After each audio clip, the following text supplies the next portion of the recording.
2025년 2월 10일 말씀 묵상하겠습니다. 함께 기도하겠습니다.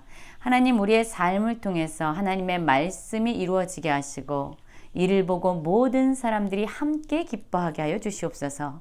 예수님 이름으로 기도했습니다. 아멘. 오늘의 말씀은 누가복음 1장 57절부터 80절까지의 말씀입니다. 말씀을 함께 살펴보시기 전에 개인적으로 말씀을 꼭 읽으시고 묵상하는 시간 가지시기 바랍니다. 1장 57절입니다. 엘리사벳이 해산할 기한이 차서 아들을 낳으니 이웃과 친족이 주께서 그를 크게 긍휼히 여기심을 듣고 함께 즐거워하더라 라는 말씀으로 시작하고 있습니다. 엘리사벳은 제사장 사가랴의 아내였습니다. 이들 사이에는 자녀가 없었습니다. 그리고 나이가 많았습니다. 사가랴가 제사장 직무를 행할 그때에 성전에 들어가 분향하고 기도할 때에 주의 사자가 그에게 나타나게 되죠. 그러면서 무서워하지 말라, 너의 간구함이 들린지라. 내 아내 엘리사벳이 내게 아들을 낳아주리니 그 이름을 요한이라 하라 라고 하나님의 말씀을 전해줍니다. 사가랴가 가만히 보니까 자신도 늙었고 아내도 나이가 많은 거예요. 그런데 아들을 낳게 된다고? 그러면서 그 말에 불신을 갖게 됩니다. 사가랴의 불신을 보고 이 천사는 내가 말 못하는 자가 되어 능히 말을 못하게 될 것이다. 내가 내 말을 믿지 않았기 때문이다. 그러나 때가 이르면 하나님의 말씀 반드시 이루어질 것이다 라고 이야기를 전해줍니다. 그런데 정말로 엘리사벳이 잉태를 하게 되죠. 그리고 때가 차서 아들을 낳게 된 겁니다. 여러분, 엘리사벳과 사가랴의 가정을 통해서 하나님의 말씀이 이루어진 겁니다. 나이가 많고 사람의 생각으로는 도무지 불가능할 것 같은 일이 일어난 거예요. 아들을 낳게 된 겁니다. 놀라운 하나님의 역사를 이웃과 친족들이 그 가정을 통해서 보게 된 거죠. 그러자 하나님의 긍휼이 그들에게 크게 임했구나 하면서 함께 즐거워하게 됩니다. 여러분, 8일이 지나자 이 아이를 할례하러 오게 되죠.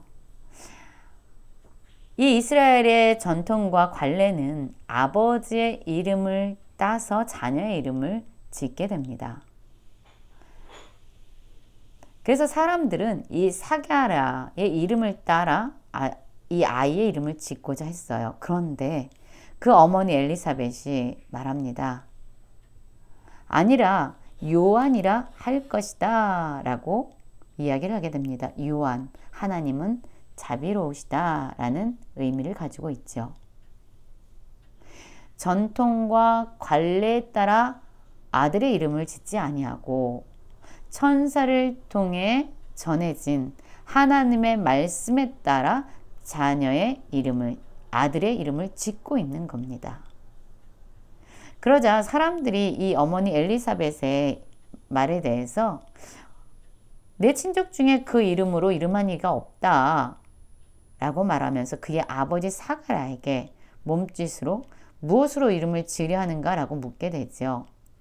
사가랴는 아직까지 말을 하지 못하고 있었습니다.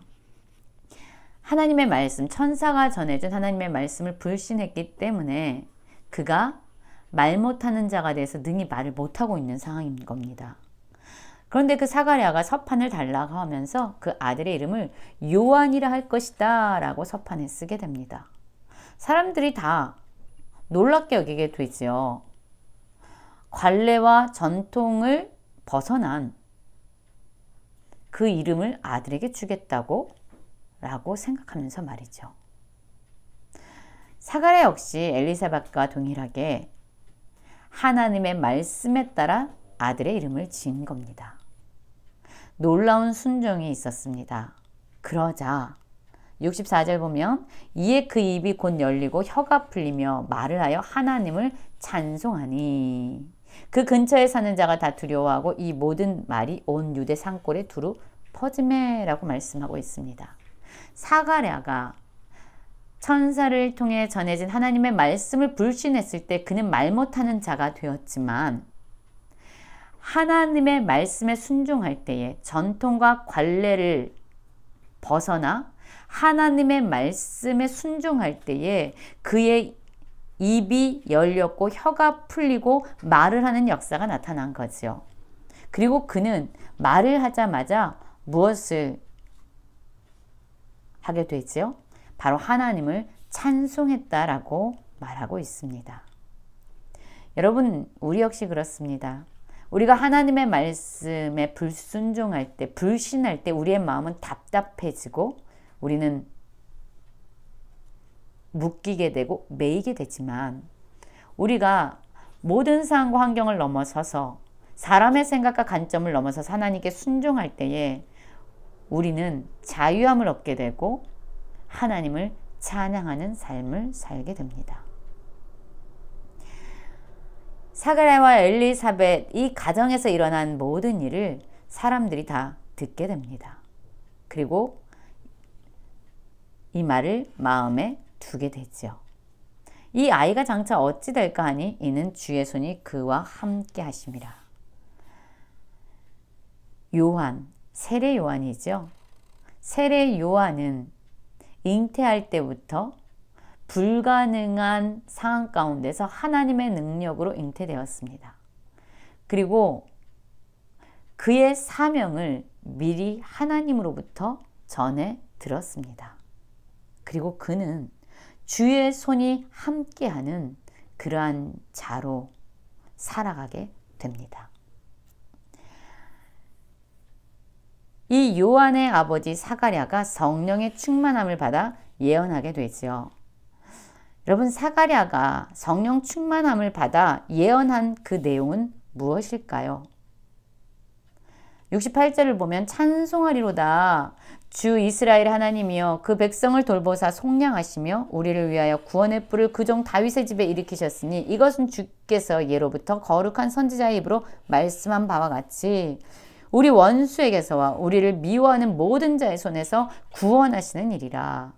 우리 조상을 긍휼히 여기시며 그 거룩한 언약을 기억하셨으니 곧 우리 조상 아브라함에게 하신 맹세라. 우리가 원수의 손에서 건지심을 받고 종일토록 주의 앞에서 성결과 의로 두려움 없이 섬기게 하리라 하셨도다. 아멘.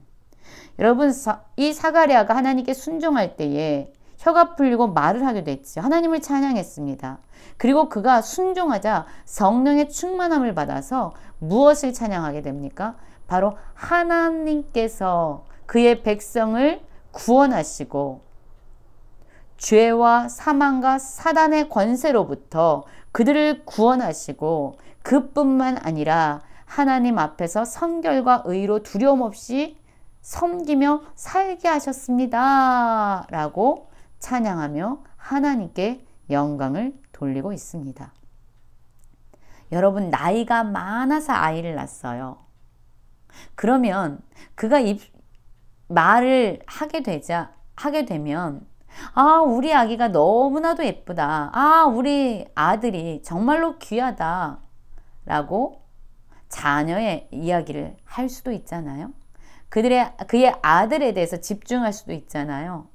그러나 그는 그의 인생을 통해서 하나님의 말씀을 이루어 가시는 하나님의 역사, 그리고 하나님의 아들을 이 땅에 보내셔서 이루실 구원의 놀라운 역사를 집중하게 하면서 하나님을 찬양하고 있습니다.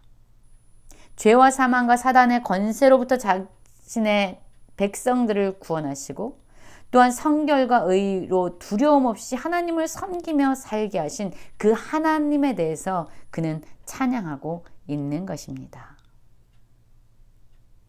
그리고 그에게 허락한 아들, 요한의 삶이 어떻게 될 것인지에 대해서 말씀하고 있습니다. 이 아이여, 내가 지극히 높으신 이의 선지자라 일컬음을 받고 주 앞에 앞서가서 그 길을 준비하며 주의 백성에게 그 죄 사함으로 말미암아 구원을 알게 하리니 라고 말하고 있습니다. 그렇습니다. 이 엘리사벳과 사가랴를 통해서 하나님께서 이 땅에 보내신 세례 요한은 예수 그리스도 그분의 앞서가서 예수님의 오심을 준비하며 그 길을 열어가는 자로 세워질 것입니다. 그리고 주의 백성들에게 예수 그리스도를 통해서 행해지는 구원을 알게 하는 그러한 사명을 감당하게 될 것입니다. 80절 보면 아이가 자라며 심령이 강하여지며 이스라엘에게 나타나는 날까지 빈들에 있으니라 말하고 있지요. 세례 요한은요, 자라면서 심령이 강하여졌다라고 이야기합니다. 그리고 그가 어디에 머무냐면 빈들이 있었어요. 여러분, 빈들은 외로운 곳입니다. 아무것도 의지할 수 있는 것이 없는 곳이죠. 그래서 더욱 하나님밖에 바라볼 수 없는 곳, 오직 하나님만 의지해야 되는 그 빈들에서 그는 거했다라고 말합니다. 예수 그리스도의 오심을 준비하는 그러한 길을 걸어 나갔던 겁니다. 준비하는 자로 스스로 준비되었던 거죠. 여러분, 사가랴를 통해서 하나님의 말씀이 이루어졌습니다. 우리를 통해서도 하나님의 말씀이 이루어지기 원합니다. 어떤 전통이나 관습이나 세상의 방식이 아니라 하나님의 말씀에 순종함으로 우리 자녀를 양육하기 원합니다. 우리의 입술이 열려질 때마다 하나님을 찬양하고 하나님이 행하실 구원의 역사를 노래하기 원합니다. 그래서 우리의 삶을 통해서 우리의 자녀의 심령이 강하여지고 오직 하나님만 의지하는 그러한 삶으로 인도하는 저희 모든 성도님들이 되시길 간절히 기도합니다.